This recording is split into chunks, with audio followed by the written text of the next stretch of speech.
నీ కథల్ చెవులలో సోకుట మొదలుగా పులకాంకురము మేన బుట్టువాడు నయమైన నీ దివ్య నామ కీర్తనలోన మగ్నుడై దేయంబు మరచువాడు పాలంబుతో నీదు పాదయుగ్మమునకు ప్రేమతో దండమర్పించువాడు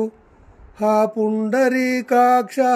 రామహరియంచు వేడ్కతో కేకలు వేయువాడు చిత్తకమలంబునను నిన్ను చేర్చువాడు నీదు లోకమునందుండు నీరజాక్ష భూషణ వికాస శ్రీధర్మపుర నివాస దుష్ట సంహార నరసింహ దురిత దూరా. భావము: ఓ నరసింహస్వామి, నీ కథలు చెవులలో పడడములోనే శరీరము పులకరించేవాడు, నీ నామకీర్తనలలో తన తనువును మరచువాడు, శిరస్సు వంచి నీ రెండు పాదములకు వందనము చేయువాడు, మనస్సున నిన్ను నిలుపువాడు ఈ లోకమును పొందును, ముక్తి నొందును.